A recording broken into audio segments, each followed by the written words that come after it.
c'est marqué Arba Midot Bedeot. D'accord? Il y a 4 qualités dans les comportements. Noach lichos ve noach lirtzot. Celui qui est facile à se mettre en colère et qui est facile à se calmer. D'accord?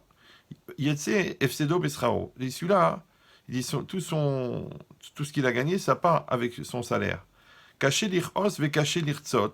Celui qui est difficile à se mettre en colère et qui est difficile à se calmer. Yatsa sraro befsedo. C'est-à-dire ce qu'il a gagné en ne se mettant pas en colère, il le perd. Parce qu'il se calme pas facilement. Caché lichos ve caché lirtzot, chassid. Celui qui est difficile pour lui de se mettre en colère, qui se met difficilement en colère et qui se calme très facilement, alors celui-là c'est un chassid. Et noach lichos ve caché lirtzot, racha. Et celui qui se met facilement en colère et qui a du mal à se calmer, alors celui-là il est racha. Ça c'est ce qui est marqué dans le Pirkei Avot. En fait, ce sujet de la colère, c'est un sujet qui est très vaste. On va essayer de réfléchir dessus ensemble. Et vous allez voir que ça implique pas seulement ce que nous on voit. Bien sûr, on ne parle pas de la colère que quelqu'un il fait semblant devant ses enfants ou devant ses élèves ou devant ses employés. Non, on parle de la vraie colère où la personne elle a une perte totale de contrôle d'elle-même. Et celle-là, c'est la vraie colère qui est la plus grave. Alors là-bas, quand les Chachamim ils expliquent cette notion, alors ils disent un pasouk, Toref nafsho beapo. Il est Toref nafsho beapo, ça veut dire il déchire son âme dans sa colère.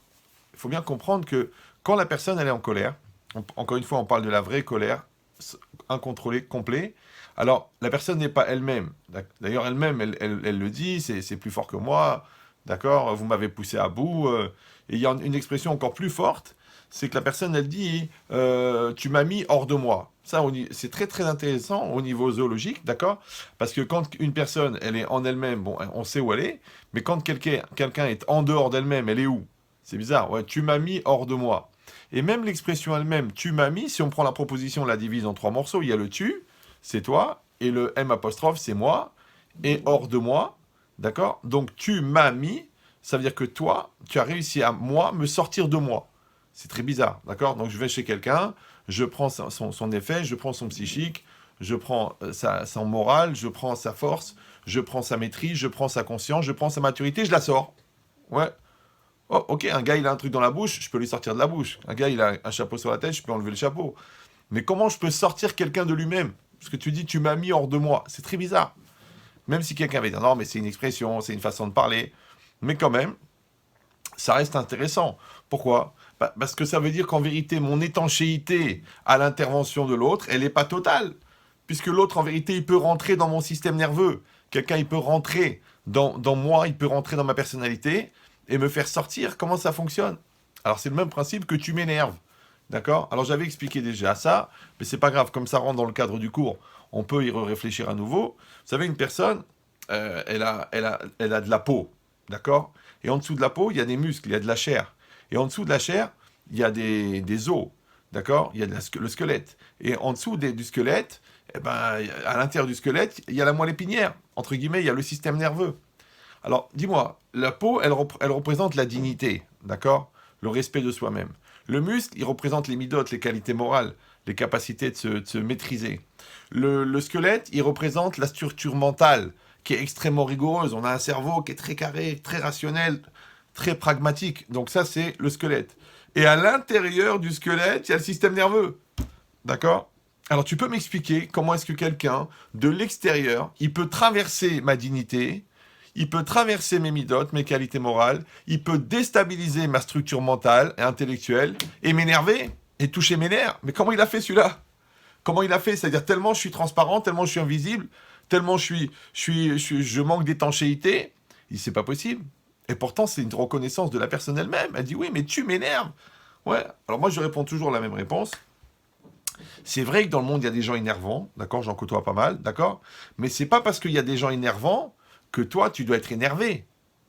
Alors les gens disent mais non justement Rav, je suis en train de vous expliquer, je m'énerve parce que des gens m'énervent. Ouais, je m'énerve parce que des gens m'énervent. Et moi, je te réponds, il y a 2 propositions. Il y a une situation énervante, il y a une personne énervante, et il y a toi, tu décides si tu es énervé ou pas énervé.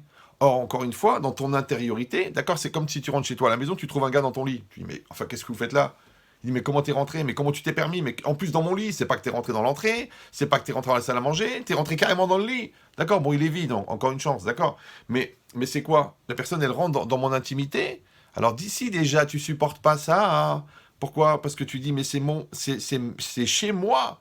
D'accord? Alors comment la personne, elle peut rentrer dans ton moi? Puisque tu dis que la personne, elle t'énerve, c'est-à-dire elle rentre dans ta vie à toi, elle te déstabilise à toi. Alors maintenant, il se pose la vraie question. La vraie question, elle est, est-ce que ce genre d'argumentaire qu'on peut avoir, dans un couple, dans la vie, dans le business, dans l'amitié, même avec Hachem, il y a des gens qui disent, mais Hachem m'énerve, il y en a qui disent, la vie m'énerve, il y en a qui disent, tout m'énerve. C'est quoi tout m'énerve, d'accord? Ouais. Il entend le bruit de la mer, ça l'énerve, d'accord? L'escalator il marche pas, ça l'énerve. Le gâteau il met trop longtemps à cuire, ça l'énerve. Le bénéfice il rentre pas, la maison elle se vend pas, le gosse il se marie pas, ça l'énerve. En fait tout l'énerve, d'accord? Non, c'est très intéressant au niveau, encore une fois, zoologique, parce que c'est quoi l'idée? C'est que ton système nerveux en vérité il est monté à l'envers. C'est qu'en fait, on dit en français, tu as les nerfs à vif, d'accord? Mais la partie la plus sensible de ta personne, elle doit être hyper protégée. Qui c'est qui peut rentrer chez toi? Qui c'est qui peut te remettre en cause? En vérité, ça veut dire que la paroi de la dignité n'existe pas, la paroi des midotes, des qualités morales n'existe pas, la structure mentale, la force d'affirmation n'existe pas, et l'autre, il rentre directement dans le système nerveux.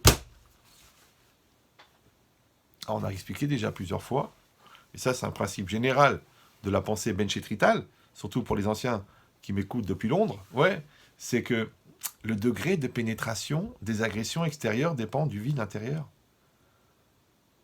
Si tu es vide à l'intérieur, ça pénètre. Si tu es plein à l'intérieur, ça pénètre pas. Il faut comprendre, c'est très important. Les gens disent, bon, mais ça va, on a compris, on connaît le principe depuis des années. Ah bon, tu t'énerves jamais, toi? Ah bon, tu te maîtrises à fond? Ah bon, tu mets les filines avec plaisir? D'accord? Donc ça veut dire que c'est un problème de vide intérieur. C'est un problème de vide intérieur. Comment ça s'appelle en hébreu? Toref nafsho beapo. Il déchire sa personne dans sa colère. En vérité, la personne elle-même, son moi, il est détruit. Alors comme je vous ai expliqué 1 million de fois que le vide n'existe pas dans la nature, c'est connu, d'accord? Donc dès que vous créez un vide, le vide il se remplit. Et bien quand vous êtes vide de vous, et ben le vide il se remplit avec quelque chose d'autre. Qu'est-ce qu'il y a quand vous n'êtes pas là? Ouais, nous on l'appelle Yetzerara, d'accord? L'autre il va parler, il va dire l'immaturité. D'autres il va dire, eh ben la nature, c'est ma nature, voilà, d'accord? Et c'est ça le choix de la vie. Le choix c'est Teva ou Da'at, c'est Ratson ou Da'at. Quand il y a de la nature, il n'y a plus de maturité. Quand il y a de la maturité, il n'y a plus de nature. Maintenant, ils ont trouvé un nouveau truc, les écologistes, les naturistes et tout ça, de dire, mais non, au contraire, quand tu suis la nature, c'est ça ton moi. C'est intéressant. C'est bien pour un animal, mais pour une personne, ça ne marche pas. D'accord? Parce que l'homme, il doit être là pour maîtriser sa nature. Il ne doit pas être là pour subir sa nature. Ouais, combien de fois les gens ils me disent, mais écoutez, Ramen Chetrit, écoutez, je suis coléreux, c'est naturel. Je suis un menteur, c'est naturel. C'est ma nature. Je suis un escroc, c'est ma nature. Je dis, si c'est ta nature, pourquoi tu vas chez un rabbin? Va chez un vétérinaire, baba. Celui, il s'occupe des choses naturelles. D'accord? Donc on n'est pas là en vérité. On n'est pas là pour subir sa nature. On est là pour la maîtriser. Maintenant, bien sûr qu'on a de la nature. Tout le monde a de la nature. Ouais, c'est normal. D'accord? Tu regardes une femme, elle est jolie. Il se passe quelque chose. Mais tu vois que ça se passe pas au niveau de ton cerveau. Ça se passe un petit peu plus bas, au niveau de l'équateur. Donc là, est-ce qu'il y a une maîtrise ou il n'y a pas une maîtrise? Tu dis non, mais chas shalom, c'est juste une manière d'apprécier. Attends, t'es marié, t'as 5 enfants. Et en plus, tu fais de la fayomi tous les jours. Donc, à un moment ou à un autre, il va falloir décider d'être cohérent ou non. D'accord? Eh ben, cette logique-là, c'est quoi? C'est que la personne, elle est en maîtrise de sa nature. Et bien toi, au lieu que ce soit les yeux qui se baladent, en vérité, c'est ta colère qui n'est pas maîtrisée. D'accord? Ou c'est ta bouche, parce que tu as une bouche de feu. Tu sors des mots, tu sors des gros mots, tu sors des nerfs, tu sors des insultes. Incroyable. Mais qu'est-ce que c'est que ça? En vérité, c'est une forme d'explosion. Ouais. Pourquoi c'est comme ça? Alors, je rappelle, au niveau de la technique, parce que c'est un petit peu de la plomberie, là, donc vous allez comprendre, c'est comme si on disait... Vous savez, on a dit 1 million de fois que la personne, elle est faite en 4 couches. Il y a une couche qui s'appelle la neshama, au-dessus, il y a le psychique, le nefesh, le moi, au-dessus, il y a le physique, et au-dessus, il y a le vécu. D'accord. Maintenant, la neshama, elle produit une énergie extrêmement puissante. Alors ici, on va la comparer un petit peu à une espèce de compresseur. D'accord. Le compresseur, il produit, par définition, de l'air comprimé. D'accord. L'air comprimé, c'est très puissant. Vous savez que l'air comprimé, les freins à air comprimé, c'était une révolution en 1800 et quelques, d'accord? La locomotive à vapeur, c'est de l'air comprimé, c'est de la vapeur comprimée. Donc, aujourd'hui, les plus grandes grues, les plus puissantes, elles fonctionnent avec de l'air comprimé. Ça veut dire que l'air comprimé, c'est énorme. Et d'un autre côté, c'est puissant de manière incroyable. D'un autre côté, c'est du vide, si tu réfléchis bien. Ouais, c'est du vide. Réfléchis-toi maintenant. Toi, tu prends tes biceps, tac, ou tu es un champion du monde d'haltérophilie, tu te soulèves 260 kilos, ou tu es champion du monde d'Écosse, de lancer du tronc d'arbre. Le gars, c'est des masses, d'accord? Mais c'est rien à côté de ce qu'elle peut faire. La grue à air comprimé. Or, si tu réfléchis, l'air comprimé, c'est que de l'air. C'est rien du tout, c'est de l'air. On a pris de l'air, on a appuyé dessus. D'accord? Maintenant, l'air, en hébreu, c'est ruach. Ruach, c'est aussi l'esprit. Tu sais comment on appelle le correspondant de l'air comprimé, d'accord, dans l'esprit? Ça s'appelle la concentration. La concentration, c'est quoi? C'est de l'air comprimé. Dans la voix, comment ça s'appelle? Ça s'appelle la conviction. Ça s'appelle de l'air comprimé.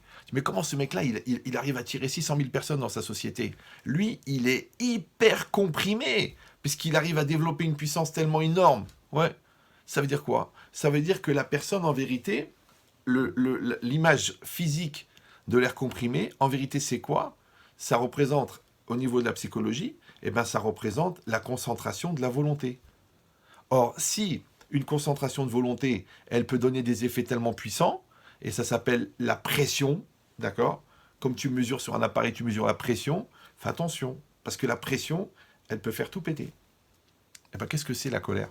La colère, c'est une explosion de pression existentielle. Parce qu'on a tous besoin de cette énergie. On a tous besoin de cette volonté. Encore une fois, la volonté, c'est quoi? Les gens croient la volonté, détends-toi, ouais. La volonté, c'est une énergie extrêmement puissante qui est produite par l'âme. Maintenant, l'âme, elle est divine. Donc la volonté qui vient de l'âme, elle est aussi divine. Or, comme l'âme, elle est infinie, la volonté, elle est infinie. Mais la volonté, attention, et là, c'est là que je vous demande de faire un effort. Même si vous avez beaucoup réfléchi, même si vous connaissez ce cours, c'est pas grave. Moi aussi, j'assiste à tous mes cours depuis des années, je peux vous dire que je les comprends de mieux en mieux. C'est qu'il y a une nuance très importante, c'est que la différence entre la nature de la volonté et la connotation et l'orientation de la volonté. D'accord? La connotation de la volonté s'appelle en français la personnalité. L'orientation de la volonté s'appelle en français le libre arbitre. C'est-à-dire que nous, on reçoit une énergie qui vient de notre âme. Et nous, qu'est-ce qu'on va faire? On va orienter cette énergie. D'accord? Maintenant, quand on va l'orienter vers le bien, ça met de l'énergie dans un phénomène de bien. Quand on va le mettre dans le mal, ça met une énergie dans le mal. Quand on le met dans la volonté de réussir, ouais, ça s'appelle la détermination. Quand on la met dans la volonté de ne pas comprendre, ça s'appelle l'entêtement. Il faut voir le degré de psychorigidité que certaines personnes peuvent atteindre qui approche la vélocité du déplacement des Alpes. Je ne sais pas si vous avez eu l'occasion de croiser les Alpes un jour. Non, oui, non. Voilà, ça s'appelle des keblos de la tête, c'est des séquins, d'accord? Tu dis, mais attends, mais bouge, mais réfléchis, mais raisonne. Non, non, non, je suis comme ça, j'ai grandi comme ça, et puis ça me saoule, j'ai pas envie d'évoluer. C'est bizarre, non? Il dit, parce que s'il y a un pouvoir, écoutez bien, c'est un peu profond, mais s'il y a un pouvoir de vélocité, de vitesse dans la volonté, donc il y a un pouvoir de blocage. Zéler ou Matzé Asa Elohim. Les deux existent, d'accord? Et pour ça que des fois, tu vois des gens, mais des bloqués, tu essaies de parler, tu essaies de raisonner, tu essaies de réfléchir. Il n'y a pas. Non.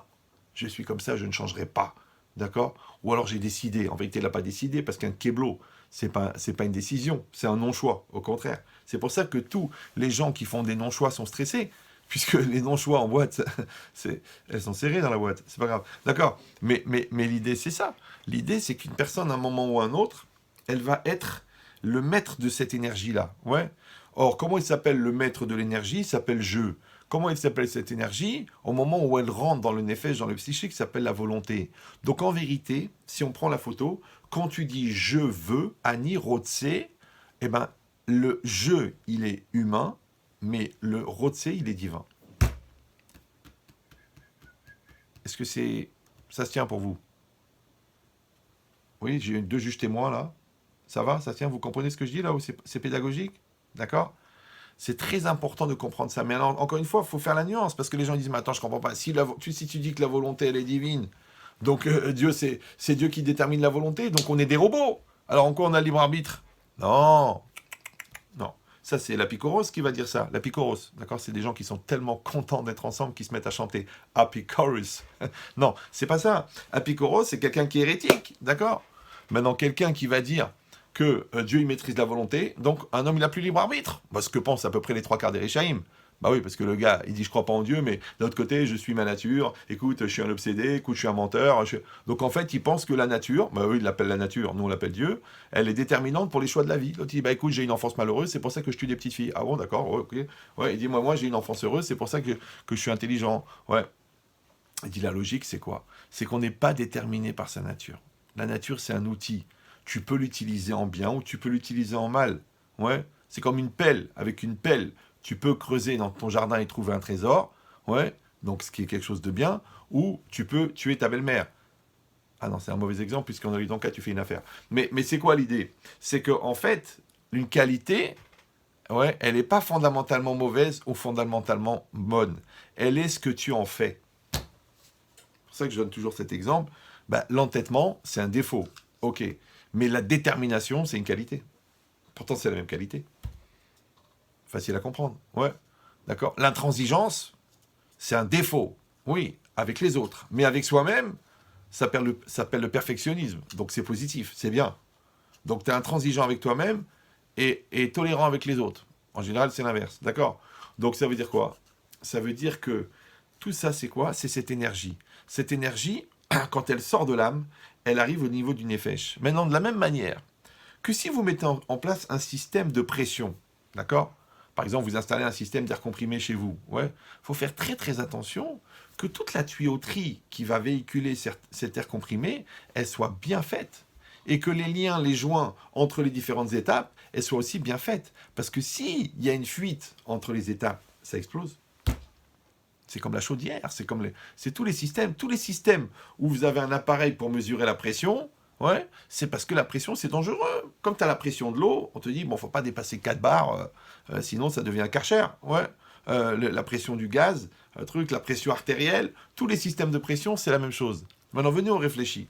Si on dit que la Neshama, elle fonctionne comme un compresseur, donc elle produit cet air comprimé, là, elle produit cette concentration, elle produit cette volonté.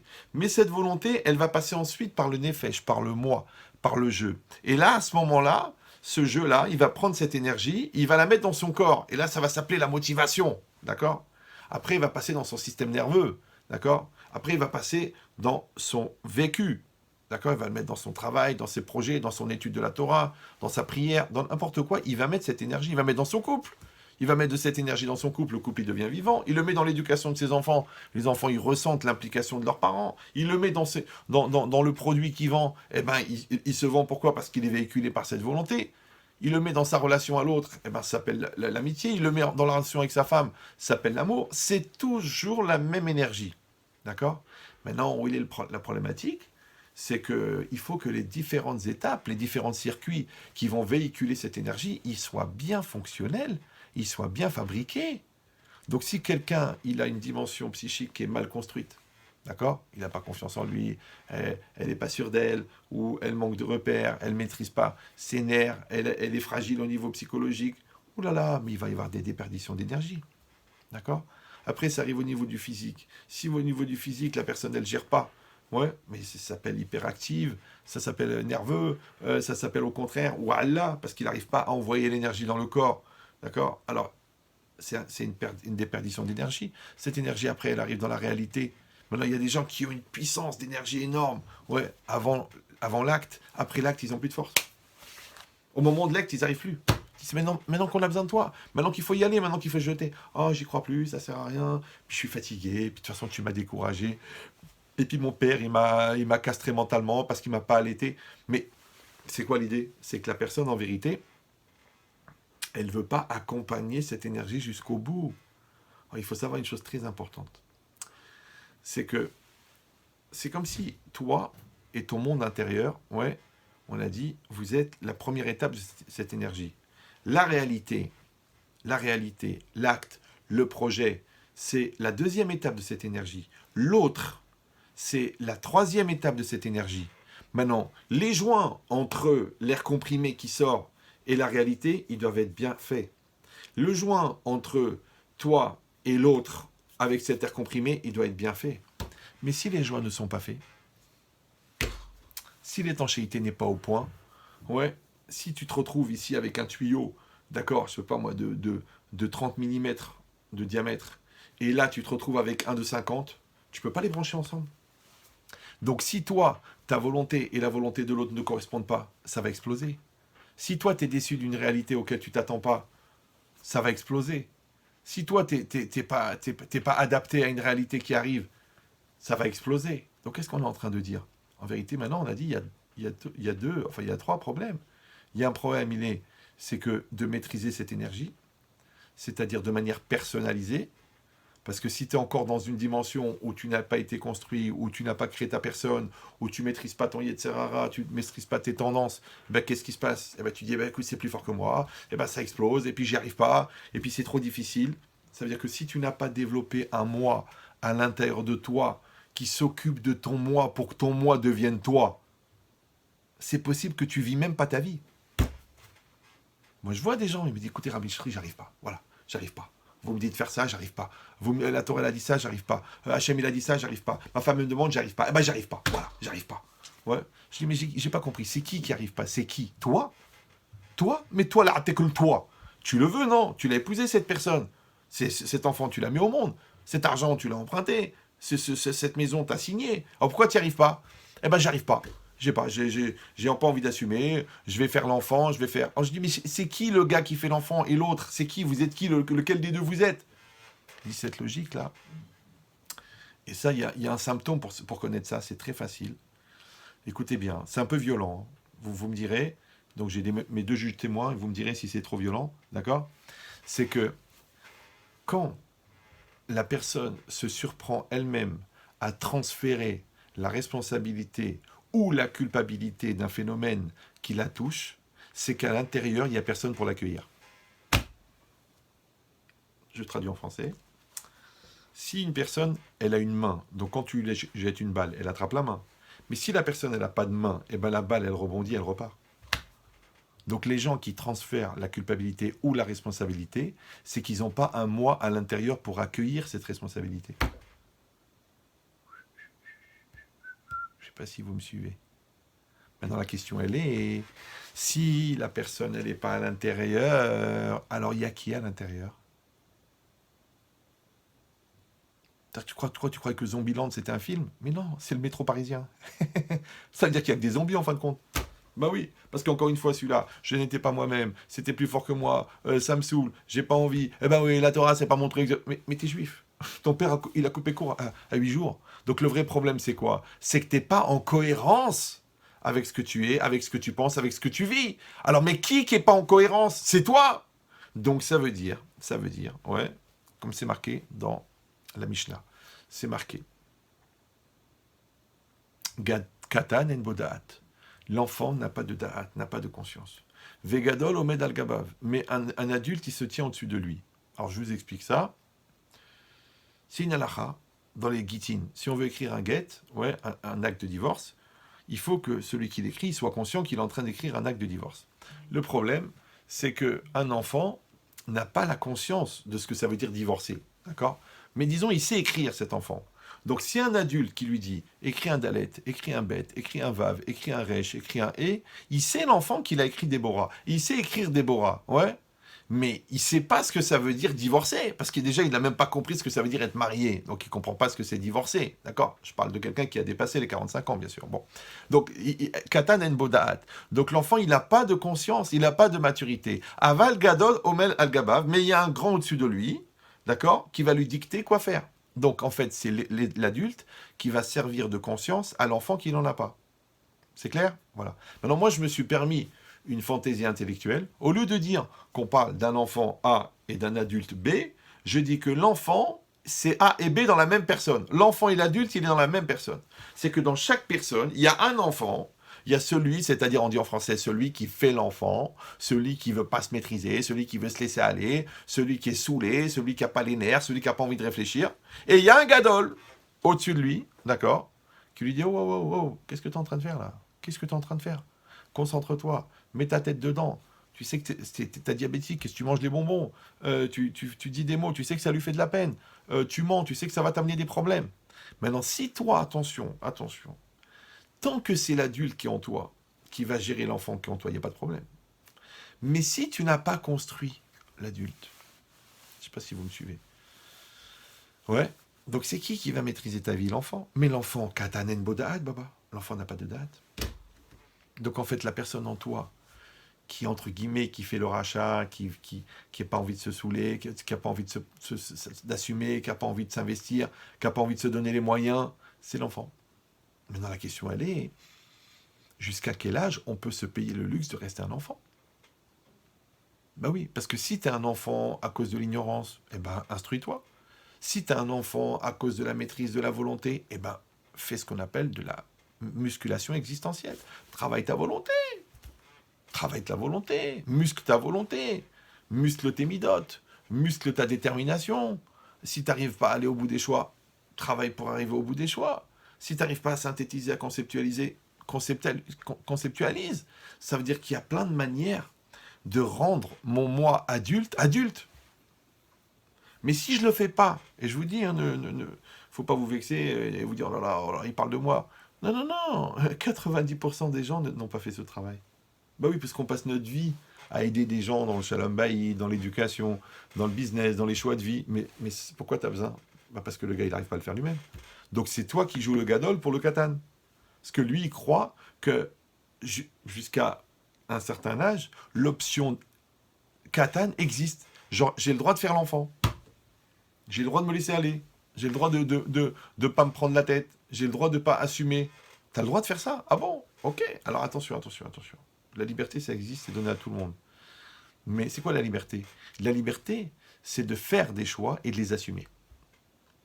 Donc si tu n'assumes pas ton choix, tu n'es pas libre. Bah oui, parce que quand tu fais les choix qui t'arrangent, ça s'appelle pas des choix, ça. Ça s'appelle des tendances. Et une tendance, elle t'appartient pas. Puisque c'est une pulsion qui vient de l'intérieur. De qui? De ta nature. Et ta nature, c'est pas toi, parce que toi, t'es pas un corps, t'es une personne. Donc l'homme, il va selon ses volontés, et l'enfant, il va selon ses envies.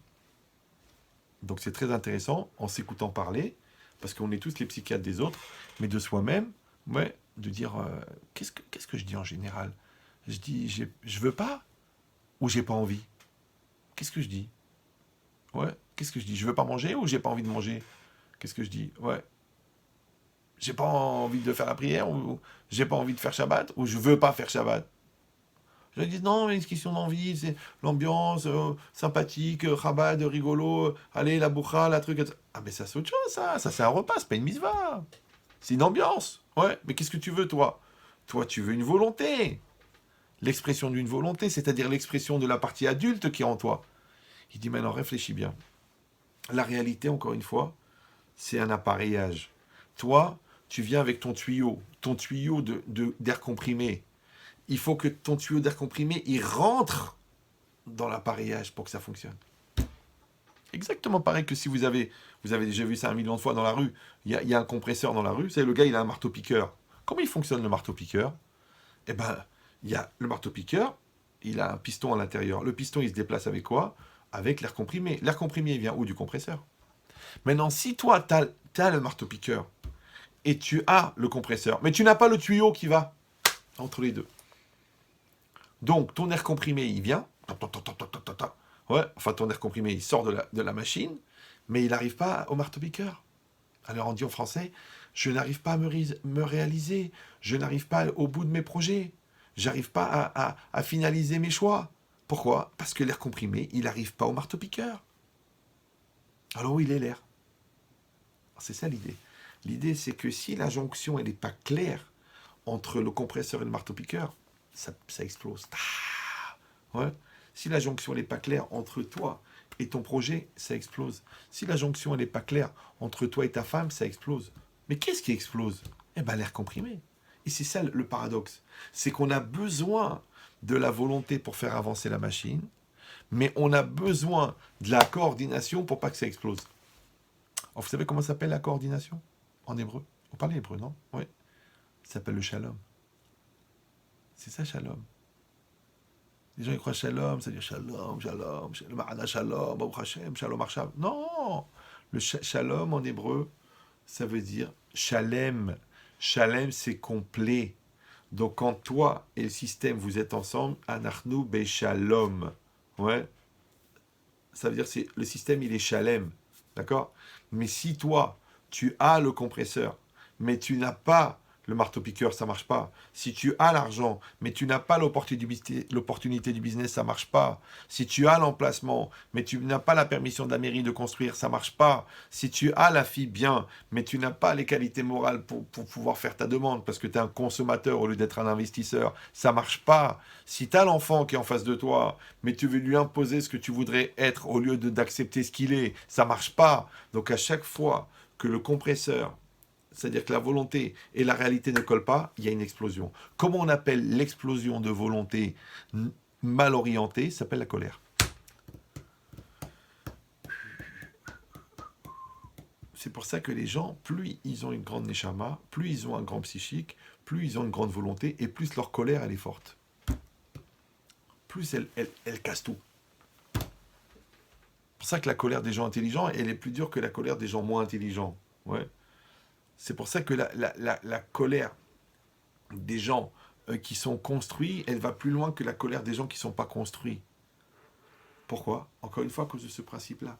Parce qu'il s'agit simplement d'orienter une énergie. Or, pour que cette énergie elle soit orientée, numéro 1, on a besoin de l'étanchéité des joints, des jonctions, d'accord? Et après, on a besoin aussi de la qualité du système qui va accueillir cette énergie. Vous vous rappelez de la différence qu'il y a entre un fusil à canon scié et un fusil de sniper? Vous vous rappelez de ça? Je l'ai expliqué plusieurs fois à Herzliya, à Ralana aussi. Ouais. Je répète pour les gens qui n'étaient pas là. Des fois, les gens me disent, écoutez, Marie Chétri, mon mari n'arrive pas à prendre des projets à long terme. Ma femme, je lui explique, elle me dit, je comprends rien. T'as qu'à le faire toi, elle n'arrive pas à s'orienter, elle n'arrive pas à synthétiser. Je dis, mais madame, vous avez fait des études? Oui, et votre mari, non. Ah. Bon, vous avez fait 5 ans d'Yeshiva en réfléchissant. Et vous, non, moi, vous savez, moi, je suis abonné à Netflix, c'est ma religion. Ok. Donc, qu'est-ce qui se passe? C'est que, non, parce qu'il y a des gens qui font beaucoup d'efforts pour laisser leur cerveau intact. Des fois qu'ils auraient à le revendre avant de mourir. D'accord? Neuf, encore emballé, jamais utilisé. D'accord? Donc, maintenant, c'est quoi l'idée? C'est que si vous prenez un fusil, d'accord? Si vous avez l'intention de faire un hold-up, vous ne pouvez pas rentrer avec un grand fusil comme ça. Donc, qu'est-ce que vous faites? Vous coupez le canon, vous coupez le manche, ça fait un petit truc comme ça. Mais c'est puissant, un fusil, d'accord? Ça s'appelle un fusil à canon scié. Maintenant, le fusil à canon scié, il a une précision de 2,50 m, 3 mètres, d'accord?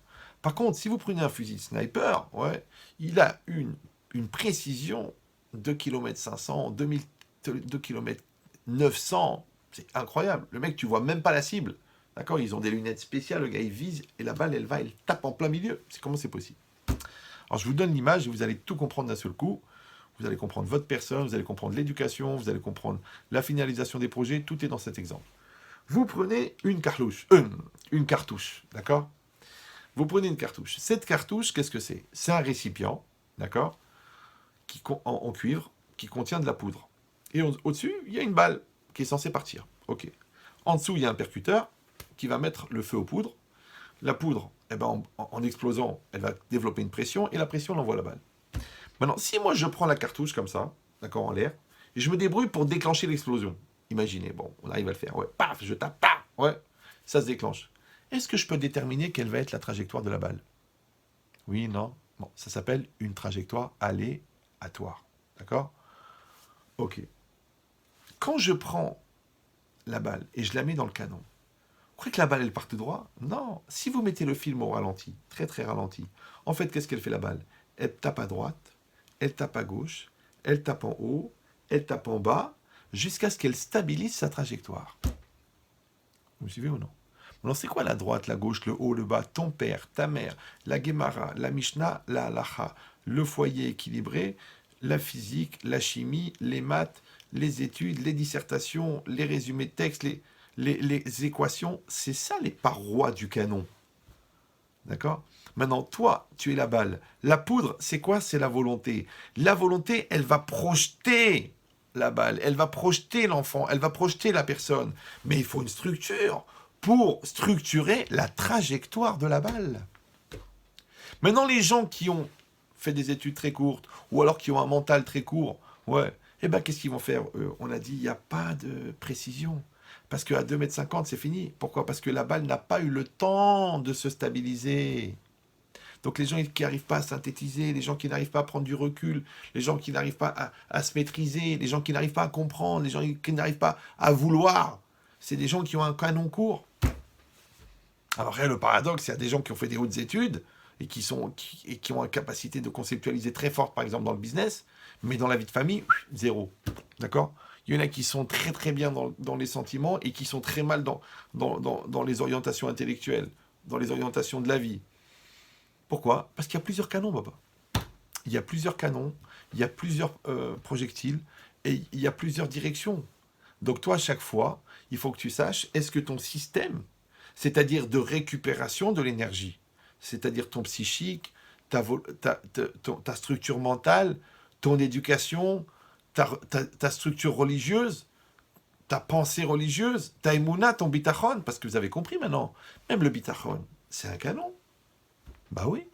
Quelqu'un, Hasbe Shalom, il lui arrive une épreuve. Ouais. Est-ce qu'il est armé pour ça? Est-ce qu'il est armé? D'accord? Qu'est-ce que tu vas faire? L'autre, il perd un enfant. Il devient cinglé. Il n'est pas armé. D'accord? L'autre lui dit, écoutez, il faut qu'on coupe la jambe parce qu'il y a une septicémie. Il n'est pas armé, il devient cinglé. Ouais. L'autre, il a perdu 100 000 $. Il veut se tirer une balle. Il a déjà un tabouret, il lui manque une corde. Pourquoi? Bah parce qu'il n'est pas armé. Tu dis, oui, mais comprends, je suis très déçu, je m'y attendais pas. Ça peut arriver. Dis-moi, l'argent, tu l'as gagné? Oui. Mais si tu l'as gagné, tu peux le perdre. Bah si, déjà un membre avec lequel on est né, on peut le perdre. Ouais. Alors, en plus forte raison de l'argent qui est une pièce rapportée. Encore tout à l'heure, je me battais avec un monsieur. Il me dit, je vous en prie, ma femme, le divorce. Bon, c'est vrai, je l'ai trompé, c'est vrai, je l'ai maltraité, c'est vrai, je l'ai insulté, c'est vrai, je l'ai fracassé. Je lui dis, attends, franchement, tu crois qu'on va accepter la mehila de Adolf Hitler? Ouais. Donc quand la femme, elle donne la version, tu dis, attendez, madame, j'ai du mal à lui dire, retournez avec votre mari. Parce que le mec, il t'a expliqué toutes les erreurs qu'il a fait. Donc ça veut dire qu'en vérité, quand tu construis ton couple, quand tu mets la communication, tu mets la solidarité, tu mets l'amour, tu mets l'intelligence, tu mets la finesse, tu mets le respect, c'est le canon de ton couple dans lequel la balle de ton couple, elle va aller. Comme tu veux ou non. Les enfants, c'est pareil. Enlève ton doigt de ton nez, sois sérieux, lève-toi le matin, range ta chambre, dis pardon à ta sœur, assis-toi en classe. C'est le canon. D'accord? Tu crées ta structure, tu fais ton business, vas-y, dépose le cabis, crée la société, mets ton capital, fais des factures, crée un compte. Ah non, non, non, non, laisse tomber, laisse tomber. Allez, on y va, on y va, on y va. Écoute, j'ai un carnet de reçus, là, j'ai un carnet de trucs, j'ai un carnet de livraison, on y va direct, je fais des bons comme ça. Les factures, ouais, on fait une photocopie. La gérante, c'est la grand-mère, elle est morte à Oujda en 44. L'argent, j'ai un peu de là, un peu de là, un peu d'ici, un peu d'ici, un peu d'ici. Tu dis, après, tu dis, bah, je comprends pas, mais l'inspecteur du fisc, mais il rigole. L'inspecteur d'URSSAF, mais il se marre. En plus, il s'appelle Moshe, il se marre Moshe, d'accord? Donc, c'est quoi l'idée? C'est que la personne, elle dit, mais pourquoi t'as fait tout à l'envers? Pourquoi t'as fait tout à l'envers? Alors, si tu fais un petit bricolage, tu vends des bonbons à la sortie de l'école, c'est pas très grave que d'avoir une structure comptable. Mais si tu crées quelque chose, eh ben, c'est la structure. Alors maintenant, si tu comprends, et c'est ça qui est un phénomène bizarre, c'est que les mêmes personnes qui comprennent qu'il faut qu'il y ait une structure pour accueillir cette énergie-là dans le business, il faut une structure pour accueillir cette énergie dans l'éducation, ouais, qu'il faut une structure pour accueillir ça dans le couple, ils ne comprennent pas que leur moi, il a aussi besoin de cette structure.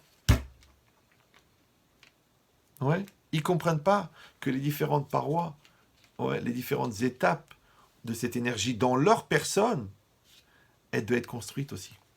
C'est-à-dire qu'il faut qu'ils aient une maîtrise d'eux-mêmes. Il faut qu'ils aient une connaissance d'eux-mêmes. Il faut qu'ils sachent quand c'est du Yetzira, quand c'est du Yetzeratov. Il faut qu'ils sachent reconnaître la bonne volonté, la mauvaise volonté. Qu'ils sachent reconnaître quand c'est de la méchanceté ou quand c'est de la détermination. S'ils ne savent pas le faire, ils vont retomber dans ce qu'on appelle le PAC, d'accord? Le piège à que la personne en fait, elle recommence dans l'immaturité. Eh bien, c'était plus fort que moi, ça n'est pas ce que je voulais dire, les mots m'ont échappé, excuse-moi, c'est mes nerfs, c'est... Non, jusqu'à quel âge tu peux dire ça? Jusqu'à quel âge tu peux faire subir à l'autre ton déficit existentiel? ton déficit de personnalité, ton déficit de hirat shamaim, ton déficit même de respect. Parce que quand tu gueules sur une femme qui t'a fait 4 enfants, ouais, quel que soit ce qu'elle a pu faire, c'est toi qui dois réfléchir. Est-ce que tu es un homme ou un animal? Quand toi, tu insultes un mari qui se casse la tête pour t'amener un confort, qui t'amène une autorité, qui t'amène un bien-être dans la maison, et tu l'insultes parce que tu veux te défouler, parce que tu n'es pas clair dans ta tête, ou parce que tu as vu ta mère se conduire comme ça, tu dois réfléchir.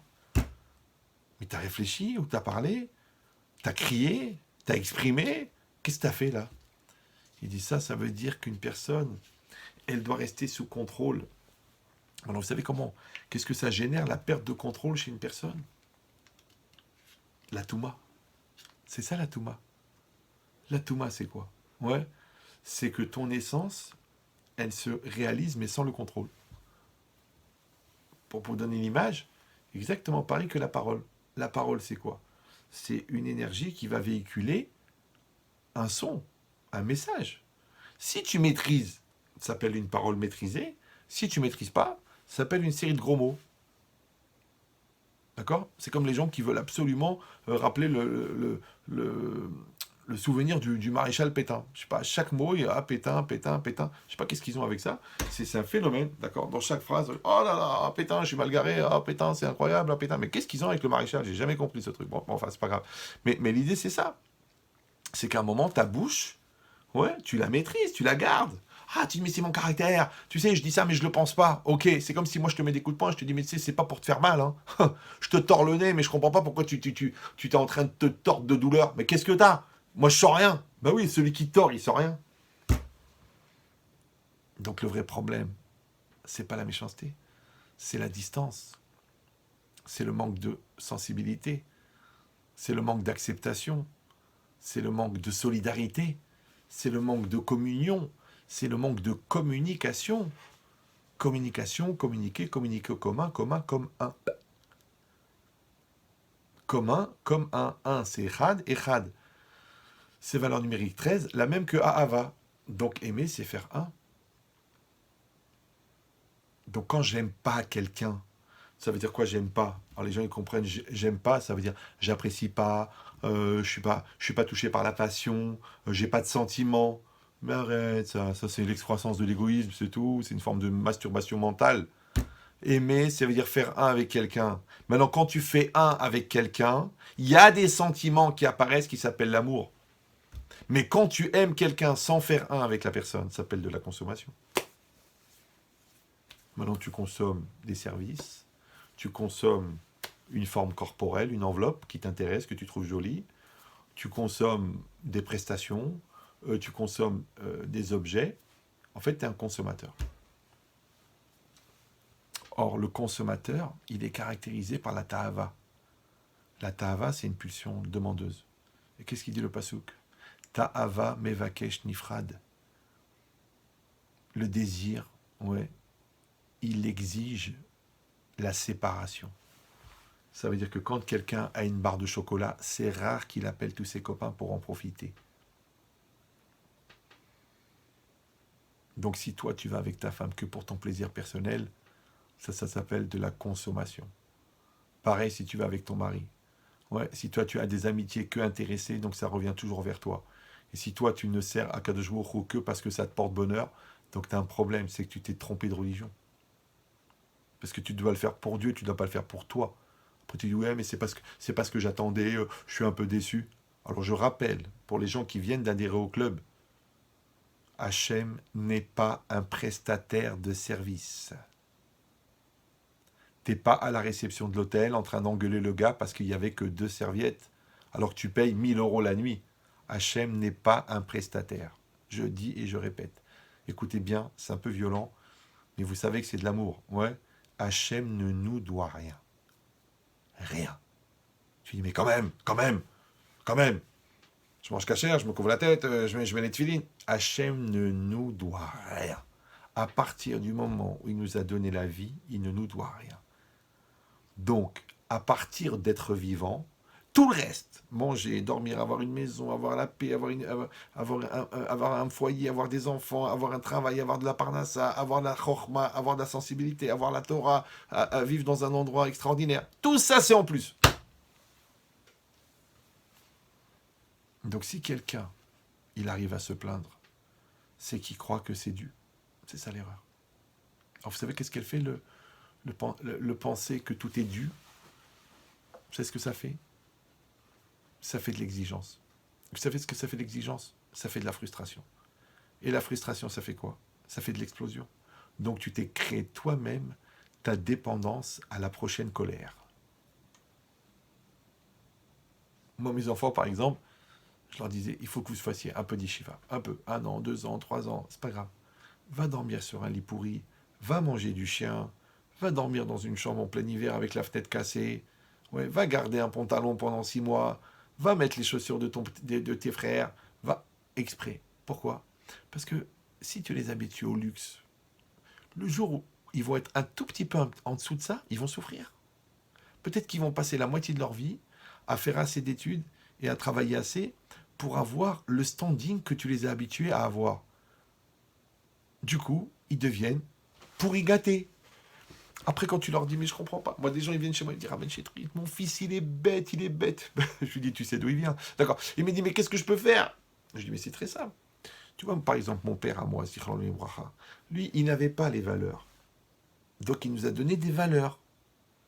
Mais il y a des gens, ils croient que quand ils donnent des valeurs à leurs enfants, ils ne sont pas obligés de leur donner des valeurs. Donc, c'est aux enfants qui n'ont pas de valeurs. Maintenant, celui qui n'a pas les valeurs de la vie, les valeurs de la Torah, tu crois qu'il a une valeur de lui-même? Tu crois qu'il a une valorisation personnelle? Tu crois qu'il a du respect de lui-même? Tu crois qu'il a la dignité? Il l'a pas. Or, Raudon Kolo, c'est quoi la dignité? C'est cette structure-là que tu as à l'intérieur qui va maîtriser. C'est le gadol qui est en toi pour maîtriser cette explosion de colère. C'est pour ça que les gens immatures n'arrivent pas à maîtriser la colère. C'est pour ça que les gens immatures n'arrivent pas à finaliser leur projet. C'est pour ça que les gens immatures n'arrivent pas à se remettre en cause.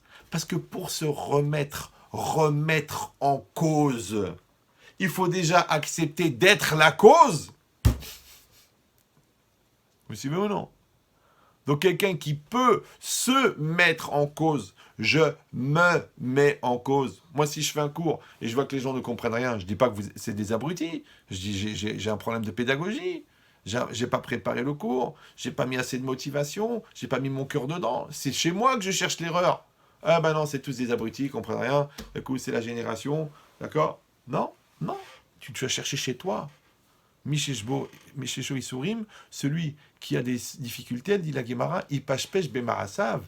Il doit analyser ses actes à lui. Nous, qu'est-ce qu'on fait quand on a des problèmes? On analyse les actes des autres.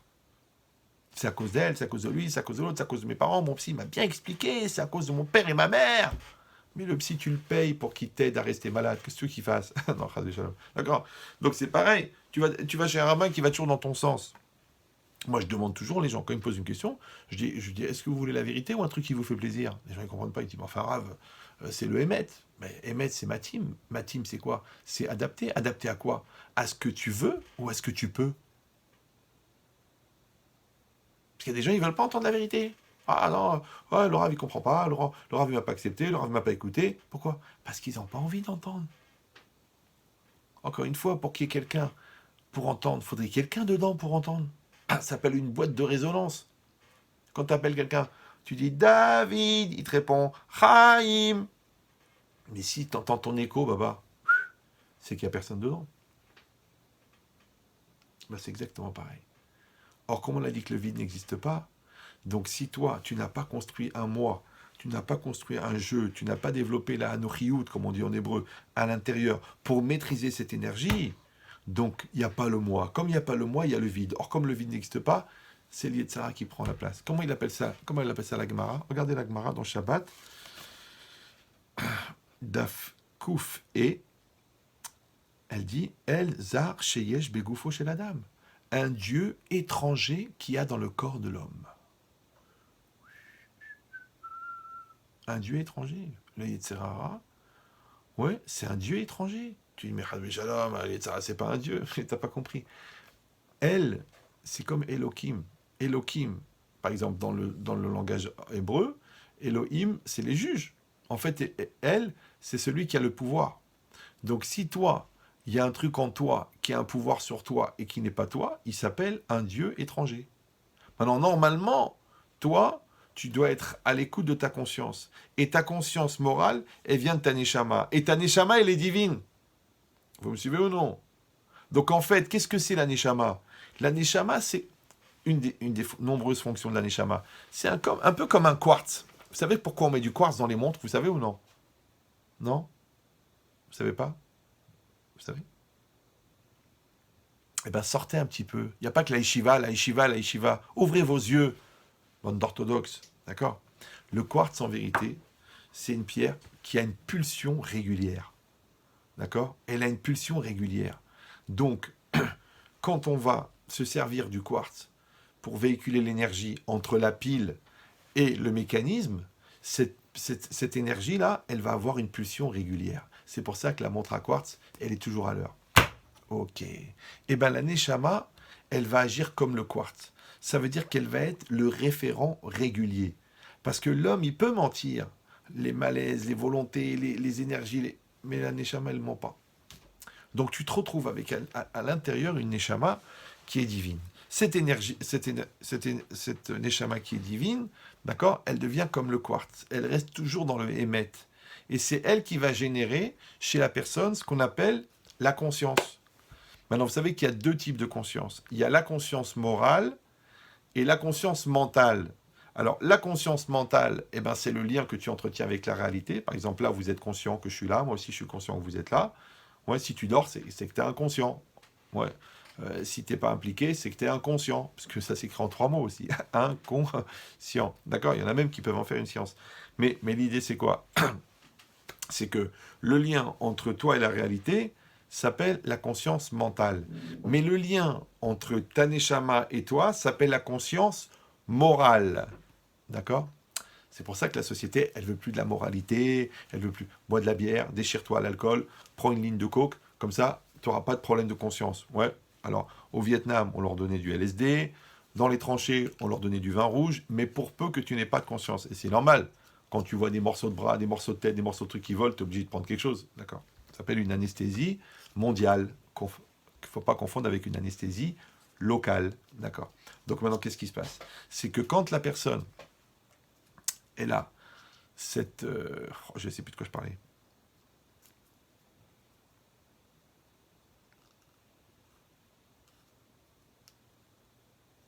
Eh oh, je suis en direct. Oui, c'est ça. Merci. Donc, que quand cette énergie-là, d'accord, elle vient, ok, alors qu'est-ce qui se passe? Il y a une tentation de sortir du contrôle. Il y a une tentation de se laisser aller. Il y a une tentation de jouer l'immaturité. Et c'est là qu'il faut être dans la maîtrise. C'est là qu'il faut être très, très fort.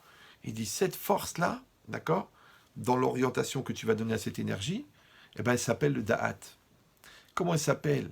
La perte de conscience s'appelle Essiyah Hada'at. D'accord? En français, on dit le manque de présence d'esprit. C'est un très joli mot pour dire brel. D'accord? J'ai manqué de présence d'esprit. Ça veut dire que mon esprit n'était pas présent. Or, c'est ça la nature de la Vera. La Vera, c'est quoi? C'est Essiyah Hada'at.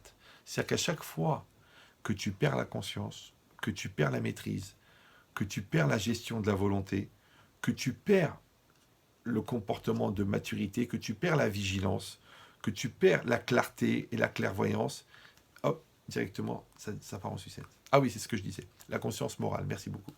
Donc la conscience morale, elle vient de la neshama, d'accord?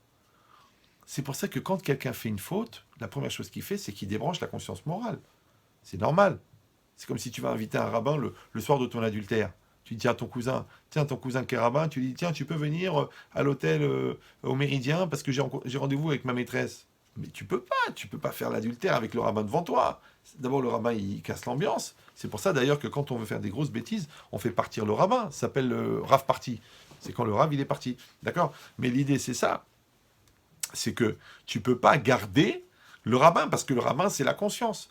Bah, exactement pareil. Toi, tu as besoin d'être inconscient. C'est pour ça que tu bois de l'alcool avant de te lancer pour draguer la femme de ton copain. C'est pour ça que tu prends de la drogue. C'est pour ça que tu prends du shit. En vérité, pourquoi? Parce que tu organises ton inconscience. Tu formalises ton inconscience. Ok. C'est pour ça que c'est interdit par la Torah. Dans la Torah, c'est pas interdit de prendre de la drogue, puisque le droit d'être con est constitutionnel. D'accord? Mais le problème, c'est que quand tu prends la drogue, tu n'es plus adapté. Et ça, par contre, d'être inadapté, c'est interdit, ça. Ça, c'est assourd. Pourquoi? Parce que je rappelle que l'inadaptation, c'est la définition de la bêtise. Puisque l'intelligence, c'est quoi? C'est l'adaptation en philosophie.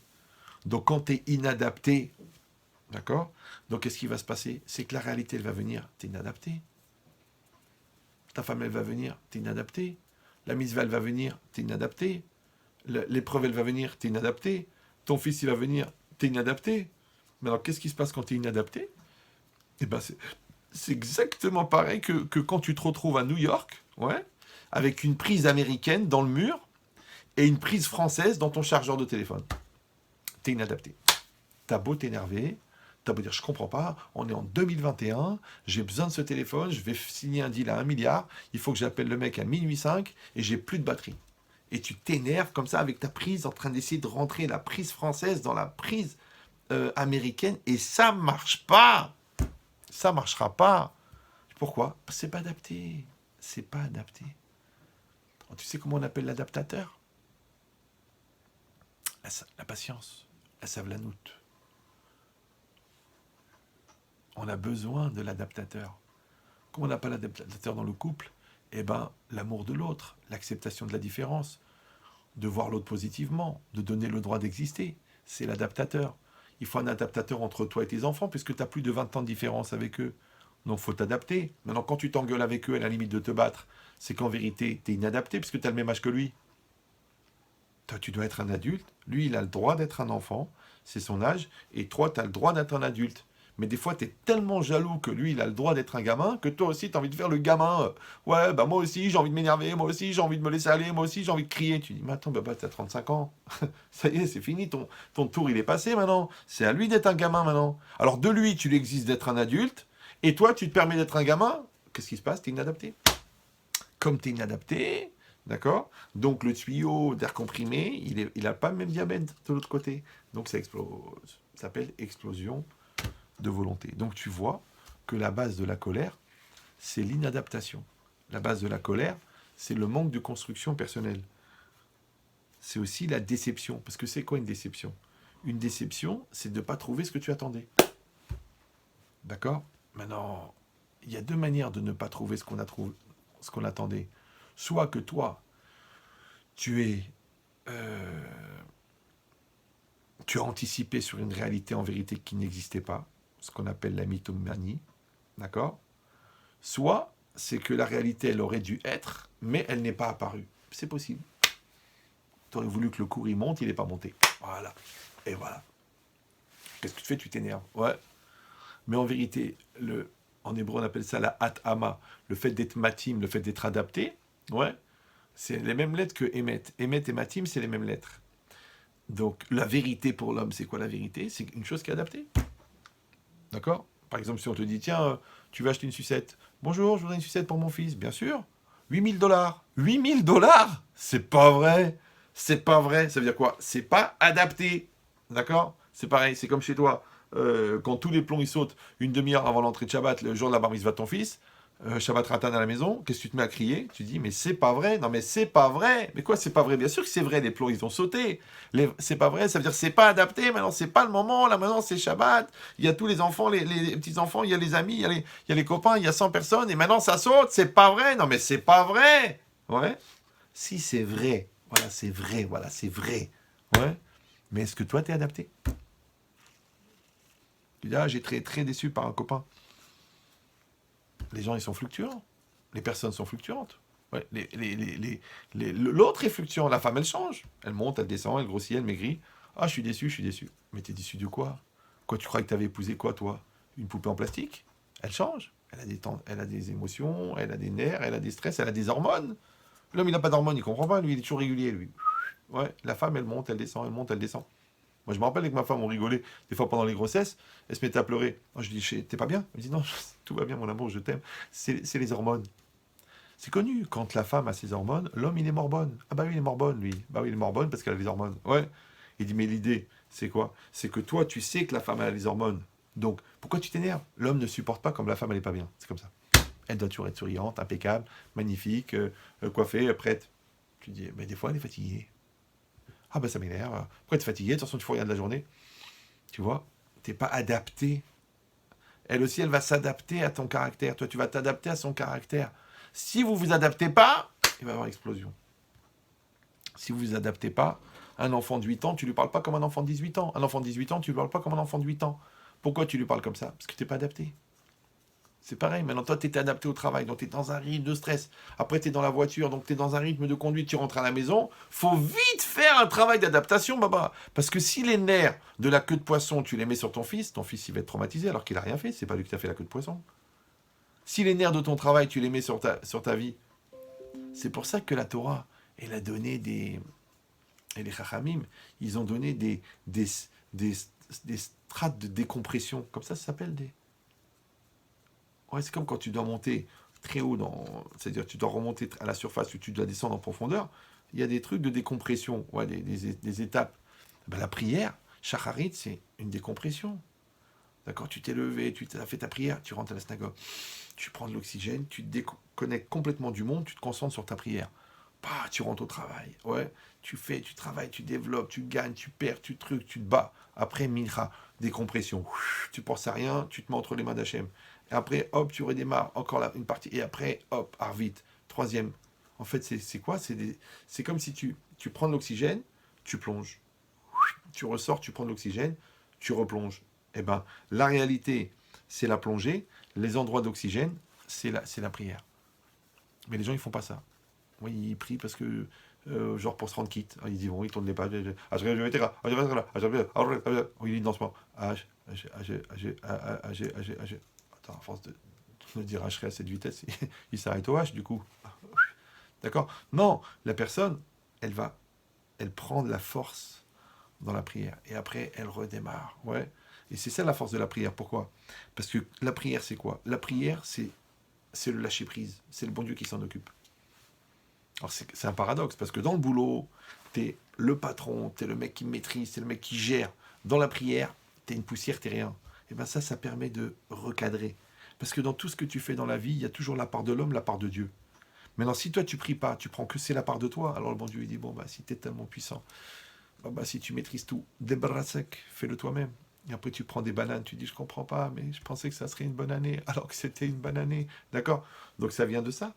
Parce que la personne, en vérité, elle n'a pas accepté cette échéance-là, ce rythme qui est donné. Eh bien, la prière, c'est ça. La maison, c'est pareil. D'accord? Toi, tu es un bosseur, tu rentres à la maison, décompression. Le Shabbat, décompression. Les vacances, décompression. Maintenant, pression, décompression. Compression, décompression. C'est que des rythmes. C'est comme le piston, il monte, il descend, il monte, il descend, il monte, il descend, il monte, il descend. Il fonctionne. Ouais. Mais si tu fais que de la pression, au bout d'un moment, tu craques, parce que c'est connu. Ouais, comme disait Ben Chetrit, si vous l'avez connu, ouais, il disait une pression au singulier, dépression au pluriel. Aujourd'hui, ça s'appelle burn-out. Ouais. Mais c'est ça l'idée. C'est qu'il y a trop de pression. Donc, s'il y a des pressions, il faut avoir un système de décompression. D'accord? Eh ben, c'est pareil.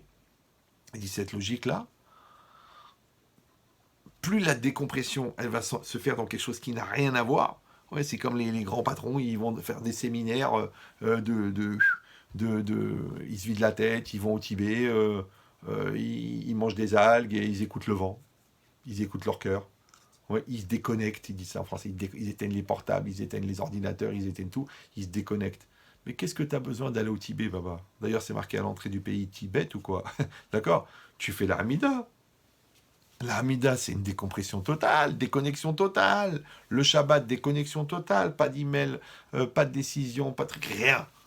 Même, t'as pas le droit de produire, t'as pas le droit de transformer, t'as pas le droit de construire, t'as pas le droit d'apporter. Tu dis non mais moi je suis un gars qui calcule, je suis un gars qui développe, je suis un gars qui apporte. Arrête, enlève la prise, lâche prise, arrête. Parce que toi tu veux être le patron de tout, du coup tu es à la maison, t'es le patron de tout, t'es au travail, t'es le patron de tout, t'es dans le lit, t'es le patron du tout, tu t'étonnes que ta femme elle ressent rien. Ouais.